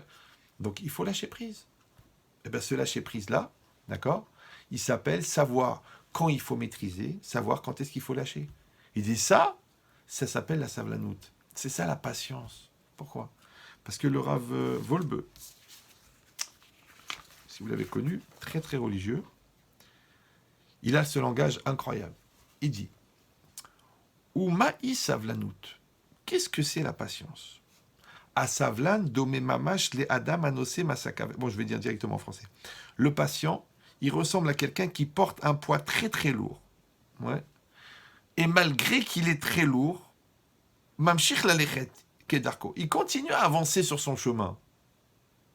Ve'enon il elaset, il va pas se retenir de porter, d'accord. Il a dit, il en est de la même manière dans nos relations avec les autres. Anu ro'im, nous voyons, Veshomrim, et nous entendons, Dvarim she'enam lefiruchenu, des choses qui vont pas selon notre esprit, qui sont pas selon notre opinion, qui sont pas selon notre tempérament, qui sont pas selon notre genre, ouais, sont pas selon notre niveau intellectuel ou notre niveau de religiosité. Ou bechol zot, et malgré tout cela, mamshichim liyot chaverim tovim, on continue à rester des bons amis. Ça veut dire quoi? Ça veut dire, il a tout donné là, ici. Il a dit, Savlan, le patient, attention, il porte un poids et il marche. D'accord? Alors on va faire par élimination. Il y a des gens qui portent le poids, mais ils ne marchent plus. Ils sont écrasés. Il y a des gens qui marchent avec légèreté, facilité, vélocité. Mais c'est normal, ils ne portent pas le poids. Ça s'appelle l'insouciance, d'accord? Ouais. Maintenant, c'est quoi le poids? Vous savez, il y a une expression en hébreu, on dit « nose berol chavero ». Tu portes le poids de ton ami. En français, ça s'appelle la solidarité. C'est-à-dire, je te vois, toi, avec une valise de fou, je te dis « viens, je vais t'aider à la porter ». Je suis nose berol chavero. Je vois que tu t'en sors pas au niveau médical, hop, je vais t'indiquer le bon docteur. Je vois que tu es fatigué, tu n'arrives pas à monter l'escalier, je vais t'aider, je vais mettre, tu dis, appuie-toi sur mon épaule, et on va monter ensemble. Ça s'appelle nose berol chavero. D'accord? Je porte le poids de mon ami. Mais moi, je me suis permis une petite fantaisie. Au lieu de dire nocebe ol chavero, ouais, tu portes le poids de ton ami, tu dis, le rôle, c'est le joug, d'accord? Tu dis nocebe rôle qui porte le joug, 2 points, ton ami. Donc en vérité, c'est quoi le joug? C'est ton ami. Vous me suivez ou non? C'est quoi? C'est la différence de l'autre. C'est la différence de personnalité. C'est comme si quand toi, tu as un esprit vachement rapide, ouais, et que tu dois supporter un mec qui pense lentement. C'est fatigant. Ouais. Quand toi, tu as des facilités avec l'argent et que tu dois discuter avec un mec qui calcule chaque centime, c'est fatigant. C'est comme quand tu rencontres quelqu'un qui bégaye. Le pauvre, c'est pas de sa faute. Mais c'est quoi ce Yetzirara de vouloir lui finir la phrase? De finir le mot? Pourquoi? Parce que tu supportes pas, parce que t'as pas les nerfs, parce que t'as pas le... C'est ça, Savlan. Tu portes le poids de l'autre. Un homme et une femme sont pas les mêmes. Je sais qu'aujourd'hui, il y a des grosses tentatives de faire des mariages entre hommes, des mariages entre femmes, comme si ça allait régler le problème. D'accord? Mais c'est très intéressant, parce que même dans les couples homosexuels, il y en a toujours un qui fait la meuf et un mec qui fait le mec. Alors c'est trop... L'autre, il a une couple garçonne et l'autre, il a une couple de... Bon. Donc, de toute façon, ils luttent contre un système pour reproduire le même système. Bon, sauf qu'il n'y a que les enfants qui ne viendront pas. Donc, c'est quoi l'idée? C'est que l'homme et la femme sont différents. Donc, il va falloir de l'adaptation, puisqu'il y a de la confrontation. Confrontation, cohabitation, confrontation, explosion. Sauf si on fait adaptation. Donc, il va falloir de l'adaptation. C'est quoi l'adaptation? C'est la savlanoute, c'est la patience. Toi et les enfants, il faut de l'adaptation. En plus, l'enfant a un défaut majeur, c'est qu'il grandit. Oui, nous, on aurait voulu qu'il reste petit. Mais non, non, non. Il va faire la caisse d'ado, il va te faire les nerfs, il va te faire la copine, il va te faire le redoublement, il va te faire les mensonges, il va te faire les expériences. Donc, t'es prêt, toi, à t'adapter ou non? Tu dis, non, non, non, moi je le vois toujours petit. Moi, je m'en occupe pas. Moi, ça me saoule, je pas la tête. Tu dois t'adapter, d'accord? Ta femme, elle va changer, ton mari va changer. Vous allez vieillir, vous allez évoluer, vous allez grandir. Ah non, non, non, moi, je pense toujours à mon mari de l'époque. Il y en a même qui sont mariés avec leur mari qui n'existe pas. C'est très fort. Je lui dis à des femmes, je leur dis, écoutez madame, arrêtez d'aimer le mari que vous auriez voulu qu'il soit. Essayez d'apprendre à aimer le mari qu'il est. C'est pareil pour la femme. L'autre, il est en train de dire à sa femme, pourquoi t'es pas comme ça, pourquoi t'es pas comme ça, pourquoi t'es pas comme ma mère, pourquoi t'es pas comme... Mais qui crèvent tous. Enfin, je veux dire, pourquoi tu me compares? Il faut que tu m'aimes moi-même. Il faut que tu m'aimes moi. Ouais. Ah non, mais toi, tu m'intéresses pas, toi, t'es pas un produit fini, toi, t'es mal démoulé. Alors pourquoi tu m'as épousé? Tu pouvais épouser ta sœur. Je sais que c'est incestueux. Mais enfin bon, c'est juste un inceste à faire et après c'est fini. D'accord? Donc l'idée c'est quoi? C'est que toi, tu vas t'adapter à la personne. Et moi, je vais m'adapter à la personne. Maintenant, je vous dis un secret, hein, mais ne le répétez pas vraiment que ça reste entre nous. Peut-être qu'en vérité, ce qui nous relie, C'est pas qu'on est fait l'un pour l'autre. C'est qu'on a fait l'effort de s'adapter l'un à l'autre. Parce que les gens, ils voudraient trouver la personne qui est fait pour eux. D'accord? Genre la prise mâle, la prise femelle. Non, non. Tu vois, la prise marocaine, elle rencontre la prise américaine. Au début, tu as dit que tu étais américain, mais en vérité, tu étais marocain. D'accord? Donc tu dis, mais ça colle pas, ça colle pas. Eh bien, il faut un adaptateur, baba. Je te dis, c'est implication, reconnaissance, effort, bonté, gentillesse, douceur, communication, solidarité. C'est ça l'adaptateur. On fait le travail d'adaptateur. Eh bien, ce travail d'adaptateur, c'est pour ça qu'on s'aime.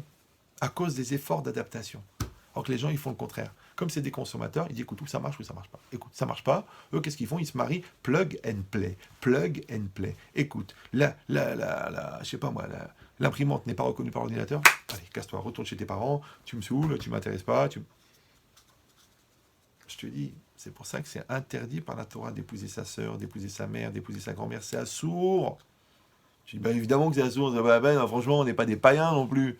Mais t'as pas compris encore, quand toi tu vas épouser quelqu'un qui est comme ta mère, ou comme ta sœur, ou comme ta grand-mère, t'es en train de transgresser cet interdit là. Donc tu épouses une étrangère qui vient d'une autre famille, en plus qui n'est pas du même sexe, d'accord? Et il va falloir faire le travail. Comme toi, tu vas t'adapter à ton mari. Et bien cet effort d'adaptation, c'est ça qui fait la chimie de l'amour. Alors que les gens, qu'est-ce qu'ils font? Ils disent, non, ben moi, je voudrais que ça marche tout de suite, moi. Moi, ça marche pas, la vérité, j'ai pas la patience. J'ai plus l'âge, d'accord? Discuter, poser les choses et tout. Mais si on fait pas l'effort d'adaptation, on n'a rien en commun. Toi, t'es là, moi, je suis là. Toi, t'es parfait, moi, je suis parfait. Voilà, on est là. Ça va? Ça va. On fait un gosse? Non, franchement, c'est pas la peine. Ça va te déformer le corps. Ok. De Brel. Il ne reste plus qu'à chanter la chanson des Brel. Frère Jacques. Frère Jacques. Donc, c'est quoi l'idée? C'est que moi, je vais m'adapter à toi. Toi, tu vas t'adapter à moi. Ouais. Maintenant, tu dis, mais c'est quand même bizarre. Pourquoi le bon Dieu, il ne m'a pas mis avec quelqu'un qui ça colle directement? Ben, tu sais pourquoi? Parce que c'est ça qui nous rapproche. Pourquoi c'est dur le business? Pourquoi? Tu sais pourquoi?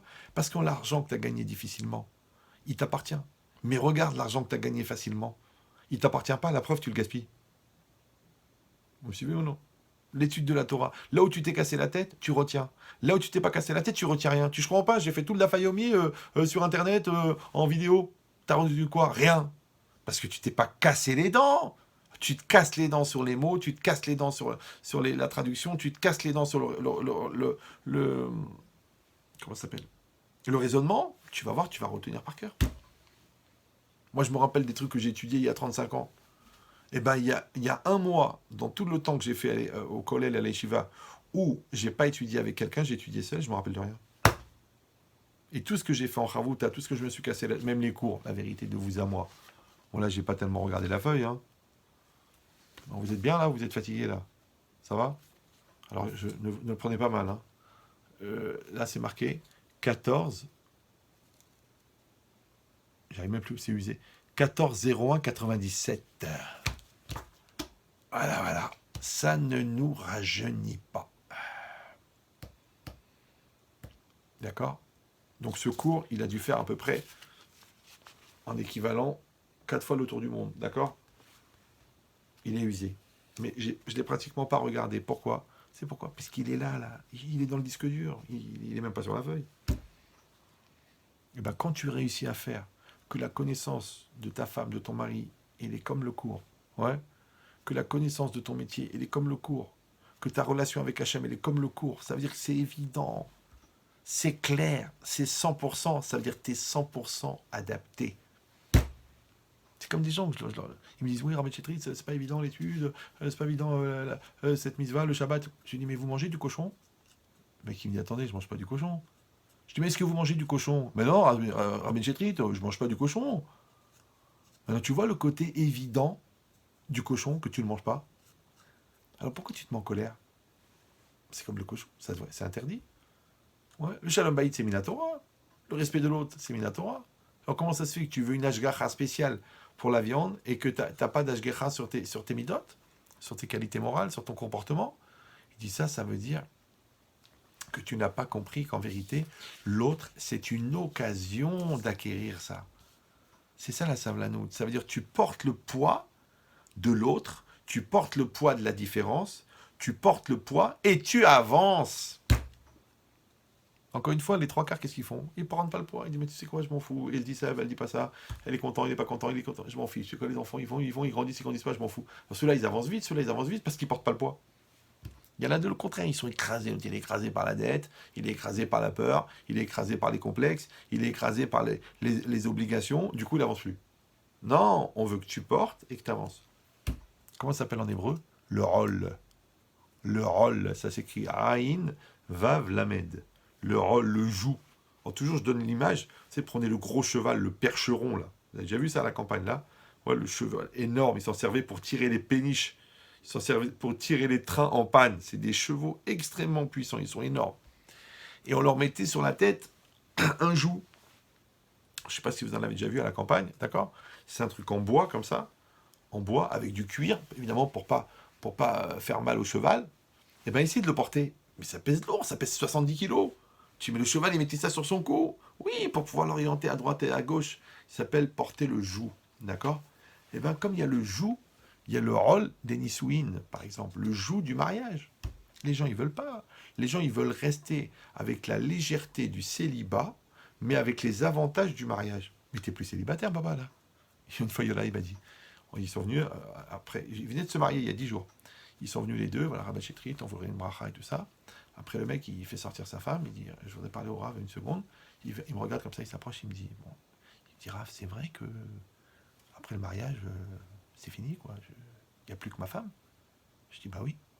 Il dit, mais c'est vrai, c'est dans la Torah, comme ça. Le mec, il était sérieux, quoi. Il voulait me dire que, il voulait savoir si l'adultère était une mitzvah, quoi. Genre de varier le menu. Je lui fais, mais ça s'appelle la fidélité. Ah bon, oh là là, c'est contraignant quand même, hein. C'est dur. Pourquoi? Il n'a pas pris le rôle, le joug. Tu prends le joug. C'est pareil.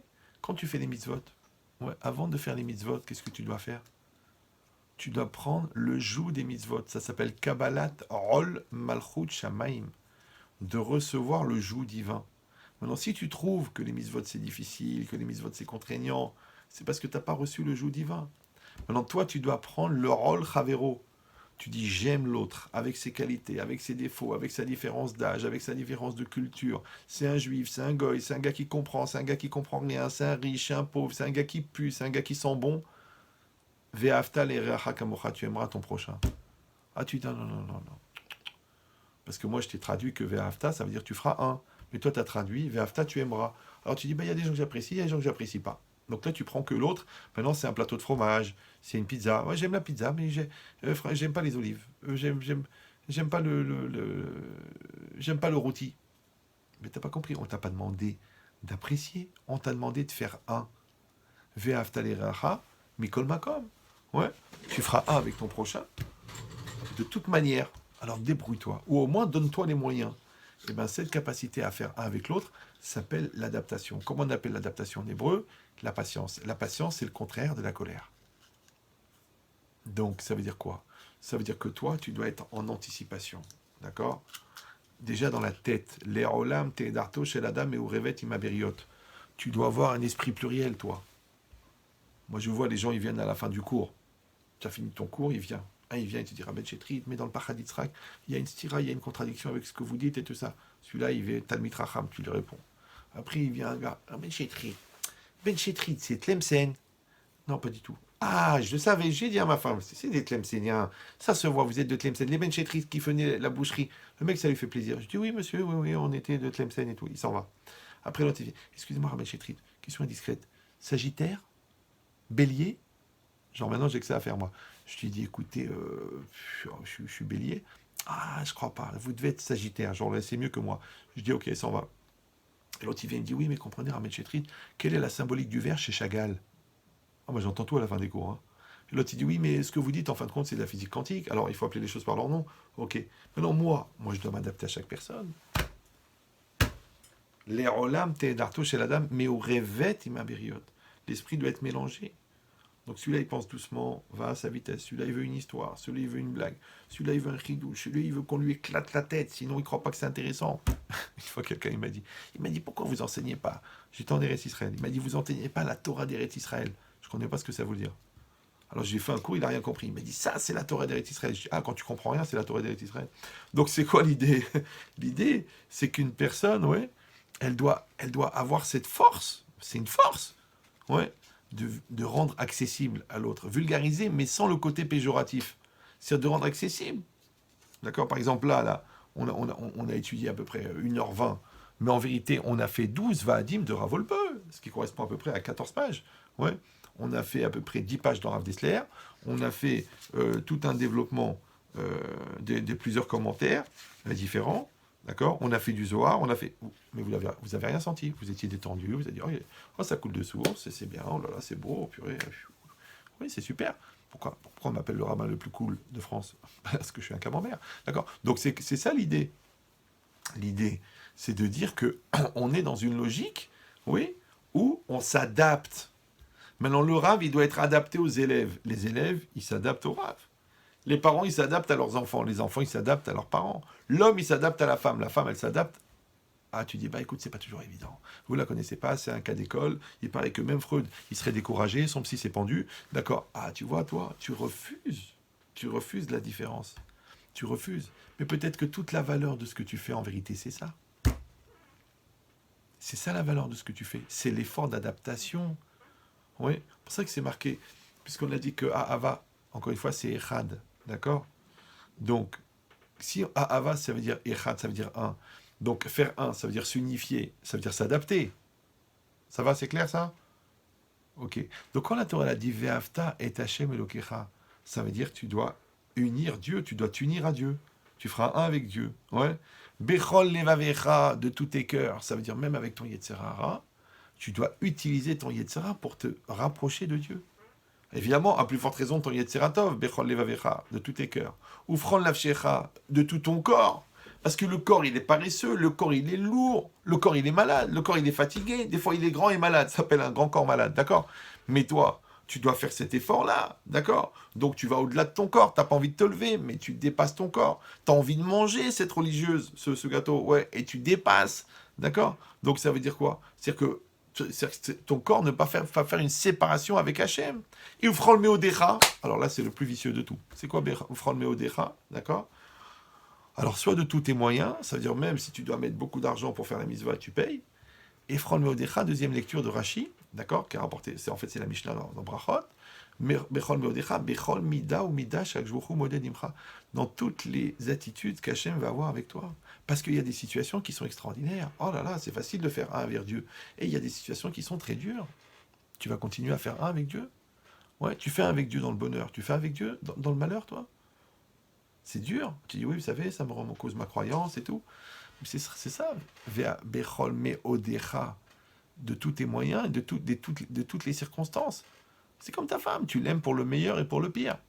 Alors tu dis, ouais, mais elle a grossi. Alors je comprends pas, mais c'est pas une pomme, c'est une personne. D'accord? Donc ça veut dire quoi? Ça veut dire que tu fais un avec Hachem, tu t'unis avec Hachem, tu t'adaptes à Hachem. Ben, je te dis, quand il y avait eu l'hypercachère, je me rappelle, les gens me disaient, oui, mais je comprenais, Rav Chetrit, c'est pas normal, ils sont rentrés, ils ont tué des gens comme ça. Où est-ce qu'il était Hachem?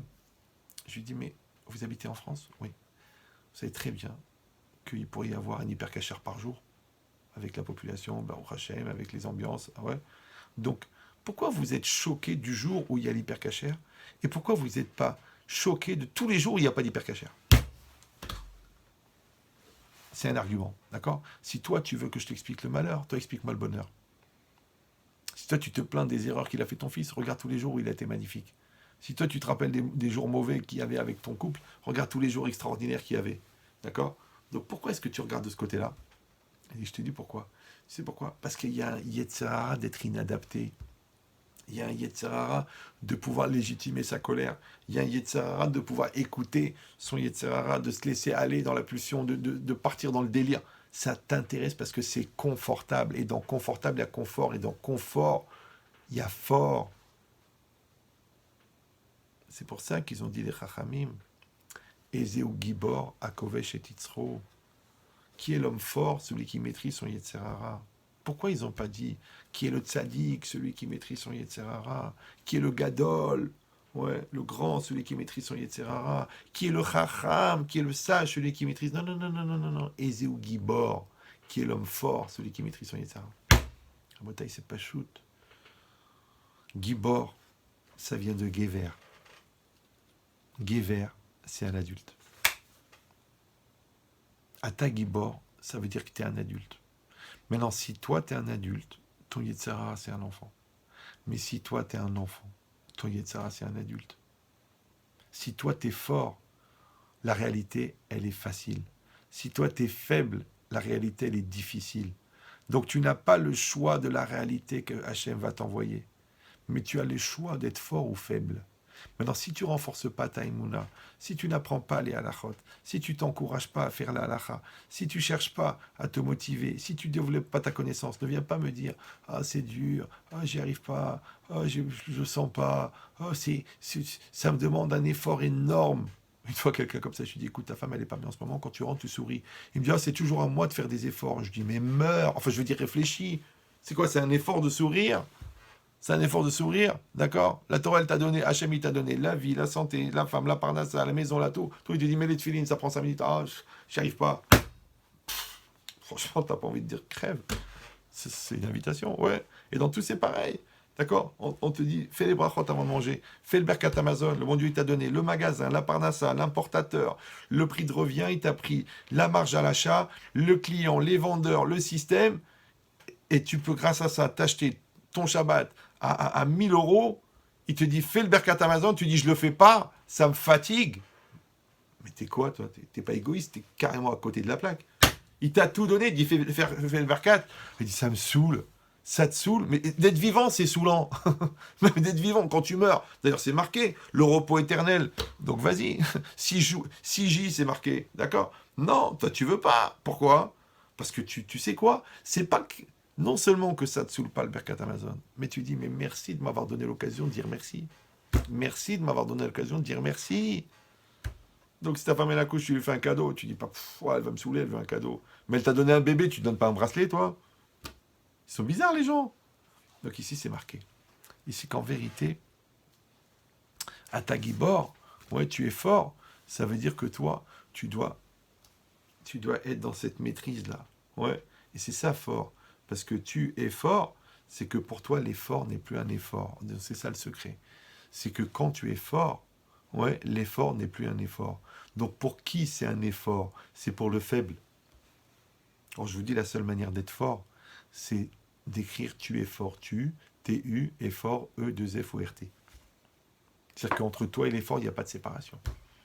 Donc qu'est-ce que tu fais? Tu fais pas ce que tu as envie de faire, ou tu fais pas ce que tu veux faire, tu fais ce que tu dois faire. Et bien, quand tu fais ce que tu dois faire, il n'y a plus d'effort. C'est hop, on y va. Hop, il faut le faire, je le fais. D'accord?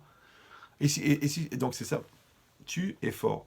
T-U-E-2-F-O-R-T. En 2 mots, pas 3 mots. Ouais, parce que si tu mets tu es fort, tu mets et au milieu. Et au milieu, E-S.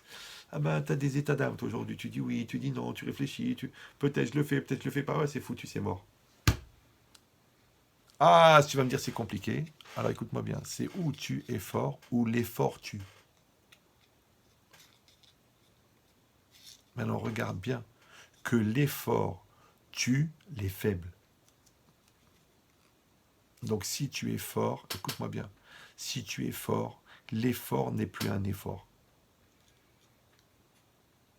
Donc les gens intelligents, ils deviennent forts le plus tôt possible, et Zéou Gibor à Kovesh et Tisro, et les autres, ils restent faibles. Et comme ils sont faibles, la vie elle est dure, la prière elle est dure, la cacheroute c'est dur, le Shabbat ça tombe tous les samedis. Je comprends, tu es né au mauvais endroit, au mauvais moment. Tu aurais pu être Bruce Willis, d'accord? Non, toi tu sais que tu es un Ben Israël, tu sais que tu as une Neshama, tu sais que tu as une chance extraordinaire. Alors fais ce que tu as à faire et tu verras que tu seras à l'aise, tu seras bien. Donc on a compris que la colère c'est une explosion d'inadaptation et que la patience c'est d'avoir créé tous les circuits pour que les choses elles se fassent avec une qualité et une adaptabilité extraordinaire. Et c'est ce qu'on appelle le shalom. Parce que tu as bien compris que quand tu es adapté à toi-même, tu t'aimes toi-même et tu te respectes toi-même, tu es adapté à l'autre, tu as le shalom avec l'autre, Tu es adapté à tes enfants parce que tu les suis au fur et à mesure de leur évolution. Tu es adapté à ton client, donc tu lui apportes ce qu'il a besoin.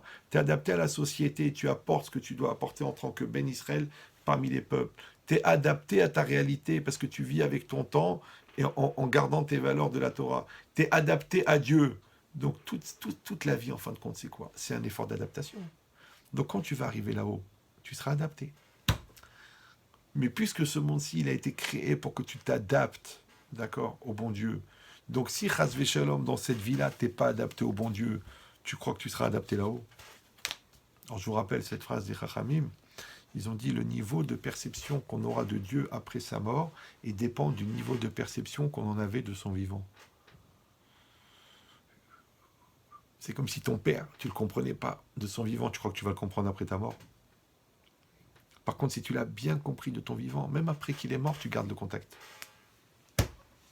C'est comme les gens qui décident d'apprendre à se connaître après leur divorce. Tu dis, mais on était mariés 23 ans, tu n'as pas cherché à me savoir qui je suis. Et maintenant qu'on a divorcé, oh, comment elle était, c'était quoi son caractère, qu'est-ce qu'elle voulait, qu'est-ce qu'elle attendait, qu'est-ce qu'elle ressentait. Donc faisons s'il vous plaît cet effort d'adaptation, Bezrat Hashem, tant qu'il en est encore temps. Voilà. Chazak Baruch.